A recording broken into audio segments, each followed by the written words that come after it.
Бисмилlah, вальхамдулиллах, вассалату вассаламу аля расулиллах. Урматтуу мусулман бир тууганым, периштелер момундардын досу. Алар жер бетинде Аллах Таалага кандай ибадат кыла турган болсо, периштелер дагы алар менен келип чогуу ибадат кылышат. Эгерде намаз окуй турган болсо, алар менен биргеликте келип сапка туруп намаз окушат. Эгерде Аллах Тааланы эскерип зикир кыла турган болса, алар менен бирге келип Аллах Тааланы зикир кылышат. Алар Аллах Таалага мактап айта турган болсо, пайгамбар саллаллаху алейхи ва салламга салават айта турган болсо, анда момундарга периштелер шашып келип алар менен бирге болушат. Жана момундар дуа кыла турган болсо, алардын кылган дуаларын Аллах Таала кабыл кылсын деп жанында амин, амин деп турушат. Жана ошондой эле момундарды кабырда жана акыретте алар азапка душар болбош үчүн Аллах Тааланы менен ортодо алар ортомчу болуп момундарга шафаатчы болушат. Жана ошондой эле алар жан берип аткан кезинде дагы бул периштелер бейиштеги бейиш жыттуу жыттанган атыр жыттуу өздөрүнүн чапандарынан ала келишет. Мына ошол чапандары менен алар момундардан болгон досторун асманга көтөрүп кетишет. Аларды эч кандай бир азапка душар кылышпайт. Аларды эч бир зыянга, аларды кор болгон абалда жардамсыз периштелер таштап койбойт. Демек, урматтуу мусулман бир тууганым, биз периштелер менен дос болууга аракет кылышыбыз керек. Биз көзүбүздүн тирүүсүндө мына ошол периштелердин жазып аткан дептерлерине аттарыбызды жазып калыш керек. Эгер биз жан бере турган болсок, бизди ошол периштелер тааный турган болуш керек. Биз айткан нерсе бул рахмат периштелери. Рахмат периштелер менен достошуп калыш керек. Эгерде биз рахмат периштелер менен достошуп калбай турган болсок, анда эртең жан берген кезибизде бизге азап периштелери келип калышы мүмкүн. Дозоктогу ошол өтө бир тикендүү болгон, от болуп жанып турган дозоктогу бир чепкенди алып келип бизге кийгизип коюшу мүмкүн. Биз жан берип аткан кезинде өтө кыйналып жан берип калышыбыз мүмкүн. Ошондуктан, урматтуу мусулман бир тууганым, биз көзүбүздүн тирүү кезинде канткене периштерге жакын болом, канткене периштелер бара турган жерлерге барамын, канткене периштелер менен чогуу ибадат кылам, канткене чогуу периштелер менен дуа кылам деп биз аракет кылышыбыз керек. Аллах Таала Кур'ан-ы Каримде бул периштелер кимдерге дос болору тууралуу молдунча кабар берет. Инналлазина қалу раббуналлах, Роббум Аллах деп айткандар, суммастакому, Аллах Таалага иман келтирип, Аллах Тааланы таанып, андайын Аллах Таалага ибадат кылууда бекем болгондорго татаназзалу алейхимул малаикату, алар жан берип аткан кезинде периштелер түшүп, алла тахофу ва ла тахзану, бүгүн силер коркпогула, бүгүн силер өкүнбөгүлө, ва ла тахзану, капаланбагыла, ва биширу бил жаннати лати кунтум туадун, силерге сүйүнчүлөнгөн бейиш менен бүгүн кубангыла дейт. Силерге убада кылынган бейиш таяр турат. Мына ошол бейиш менен силерге сүйүнчүлөгөнү биз түштүк деп, бул дүйнөдө Аллах Таалага иман келтирип, ибадаттарда бекем болгондорго периштелер мына ушундай келишет дейт. Алар айтышат андан сөзүндө: "Нахна улиякум фил хаят дуния ва фил ахира." Биз силердин тиги дүйнөдө досуңар болчук. Силер ибадат кылган жерде биз дагы бар элек. Сен Аллах Таалага ыйлап дуа кылган кезде биз ошол жерде болчук.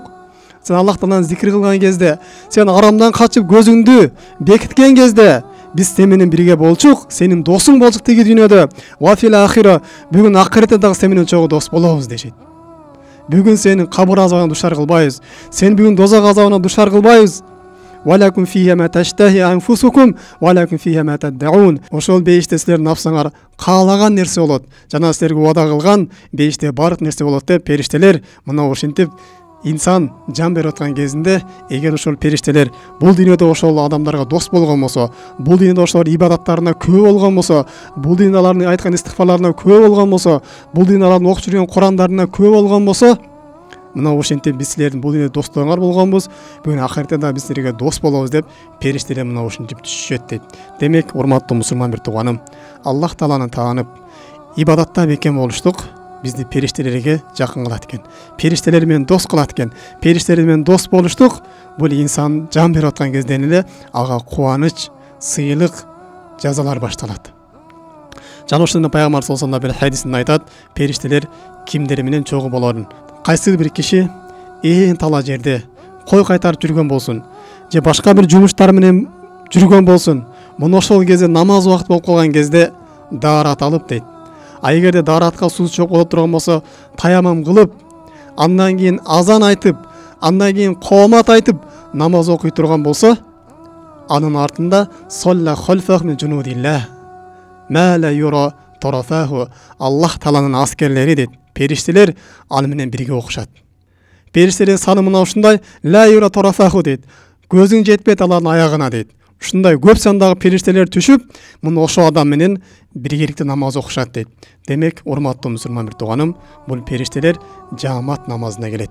Кайсы бир инсан эң тала жерде дагы Аллах Тааладан коркуп, дарат алып намаз болуп калган учурунда, азыр ишим эле деп таштап койбостон намазды, же болбосо азыр ишим бүтүрүп алайын, үйгө барып окуп алам дебестен, суусу болгон болсо дарат алып, суусу жок болгон болсо таямын кылып туруп, азан айтып, жаамат сүрөтүндө азан айтып, кийин коомат айтып, өзү жалгыз болгон болсо да ушул намаз окуп турган болсо, анын артында көз жеткис периштелери келип намаз окушат.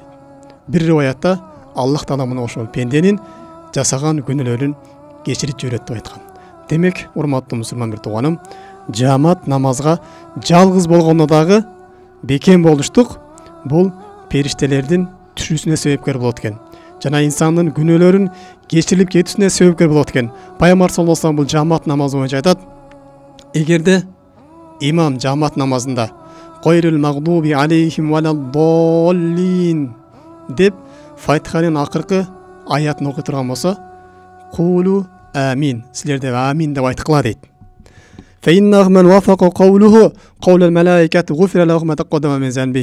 Ошол амин деген сөзү периштелердин сөзүнө дал келип кала турган болсо дейт, анда анын өткөн күнөөлөрүнүн баары кечирилет дейт. Намазда имам Фатиха сүрөсүн окуп бүткөндө валаддоллин деп акыркы аятты окуп бүткөн кезде биз не амин дейбиз. Мына ошол амин деген кезде биз менен жааматта бирге периштелер да намаз окушат. Мына ошол периштелер дагы амин деп айтышат. Ким амин деп айта турган болсо, анын амини периштелердин амин деген сөзүнө туура келип кала турган болсо, анда бул пенденин күнөөлөрү тазаланып кетет дейт. Демек, урматтуу мусулман бир тууганым, периштелер булар жаамат намазына келет экен. Эгерде биз жааматка келе турган болсок, периштелерди табабыз. Периштелер менен чогуу намаз окуйбуз. Эртең жан берген кезде ошол периштелер бизди таанышат. Паланча инсан бул тиги мечитте, Багымдатта биз менен чогуу окуган. Куттанда биз менен чогуу болгон. Шамда биз менен чогуу болгон деп сизди дос тутушат. Сизди азапка душар кылып коюшпайт. Аллах Таала менен сиздин ортоңузда ортомчу болушат. Рабб, бунун кечире көр. Бул намазга келет эле. Жаамат намазына 5 убак намазга келет эле. Биз муну тааныйт элек деп ушундай периштелер сизге дос болуп, сизге шафаатчы болушат. Башка бир хадисте Пайгамбар саллаллаху алейхи ва саллям айтат: эгерде имам сами Аллаху лиман хамида деп рүкүдөн тура турган болсо, кулу Аллахумма роббана ва лакал хамд деп айткыла дейт. Кимдин ошол айткан сөзү периштелер сөзүнө дал келип кала турган болсо, анда анын күнөөлөрү кечирилет деп Пайгамбар саллаллаху алейхи ва саллям мына ошол нерсени айтат. Демек, урматтуу мусулман бир тууганым, периштелер бул жаамат намазына келет экен. Өзгөчө Багымдат намазына келишет. Өзгөчө асыр намазына келишет. Өзгөчө жума намазына да келишет. Пайгамбар саллаллаху алейхи ва саллям айтат: эгер жума күнү боло турган болсо, периштелер мечиттин эшигинин оозуна келип турушат дейт. Анан мечитке ким биринчи келди, ким экинчи келди, ким үчүнчү келди деп ошентип жазып турушат дейт. Качан имам хутбага чыкканга чейин дейт. Эгерде имам хутбага чыга турган болсо, анда алар жанагы колундагы дептерлерин жабышат дейт. Ким жумага биринчи болуп келе турган болсо, ага төөнү садака кылды деген сооп жазат. Паланча мечитке биринчи убакытта келди, бул төөнү садака кылды деген сооп жазылат деп ушундай жазып коюшат. Ким экинчи убакытында келе турган болсо, ага бир уйду садака кылды дегендей. Курбандык союп, аны садака кылгандай. Үчүнчү орунда келе тургандарга койду. Андан кийин тоокту, андан кийин тукумду садака бергендей, ушинтип периштелер жума күнү мечиттин оозуна келип жазып турушат дейт. Демек, урматтуу мусулман бир тууганым, мындан сырткарыдагы периштелер келе турган орундар аябай көп. Биз ошол нерселерди изилдеп, мына ошол периштелер түшө турган жерге аракет кылышыбыз керек. Периштелер кайсы жерде отурганбыз, биз да ошол жака барууга аракет кылышыбыз керек. Демек, периштелер жаамат намазына келишет экен. жана башка бир хадистерде бул периштелер солих кишилердин жаназа намазына келишет деп айткан. Эгерде бир киши намаз окуп жүрүп, арамдан тыйылып, адалдан гана кесип кылып табып, таза жүргөн, түз жүргөн киши отурган болсо, бул кишинин жаназа намазына периштелер келет деген. Демек, урматтуу мусулман бир тууганым, биз Аллах Таалага көп тооба кылып, жамаат намаздарына жана ошондой эле дагы Аллах Таала буйруган жерлерде көбүрөөк болойлу. Мунун тескерисинче шайтандар келе турган жерден, жиндер бара турган жерлерден, ар кандай бузуку жерлерден, ар кандай бир арам иштер боло турган жерлерден алыс болойлу. Субханак Аллахумма бихамдик, ашхаду ан ла илаха илля анта, астагфирука ва атубу илейк. Ассаламу алейкум, рахматуллахи ва баракатуху.